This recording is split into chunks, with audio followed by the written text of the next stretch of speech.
दुआम जमात में पढ़ता हूँ। दरख्त हमारे दोस्त हैं। इस ओमान पर मैं तकरीर पेश करना चाहता हूँ। दरख्त ज़मीन की सजावट है। दरख्त सबको अच्छे लगते हैं। दरख्त पर मुख्तलिफ किस्म के फल लगते हैं जो सब शौक से खाते हैं। दरख्तों की लकड़ियाँ हमारे काम आती हैं। हम लकड़ियों से मुख्तलिफ चीज़ें बनाते हैं जैसे कुर्सी, मेज़ वगैरह। दरख्तों पर परिंदे घोंसला बनाते हैं जहाँ पर वो रहते हैं। दरख्तों के साए में जानवर और इंसान आराम करते हैं। दरख्तों के पत्तों, शाखों, जड़ों से अद्वियात भी तैयार की जाती है। दरख्त सैलाब के बहाव को कम करते हैं, इसलिए दरख्त हमारे दोस्त हैं। जय हिंद। मोहम्मद हुसैन मैनुद्दीन आलूदा है।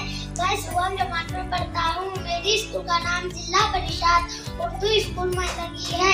पेड़ हमारे मित्र, इस उन्वान पर आज मैं तकरीर करने जा रहा हूँ। हरे भरे पेड़ हमारे मित्र है। इनके सभी भाग हमारे लिए बहुत उपयोगी है। पेड़ हमें ऑक्सीजन देते हैं। पेड़ से हमें दवाई, छत्ता और फल भी मिलते हैं। पेड़ से हमें लकड़ियाँ प्राप्त होती है जिससे हम फर्नीचर बनाते हैं। पेड़ हमें सूरज की तेज रोशनी से बचाते हैं। पेड़ हमें बारिश बरसाने में भी मदद होते हैं। पेड़ से हमें शुद्ध हवा मिलती है। पेड़ हमें ठंडी छाया देते हैं।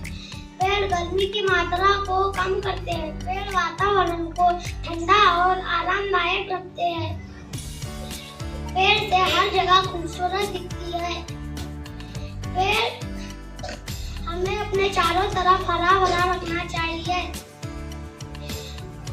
पेड़, अगर धरती पर पेड़ ना होते तो हम भी ना होते। पेड़ बचेंगे तो धरती बचेंगी, जीवन बचेगा तो जल बचेगा। पेड़ से ही तो वर्षा हुई, नदी बचेंगी तो जल बचेगा। इतना कहकर मैं अपनी तकरीर खत्म करता हूँ।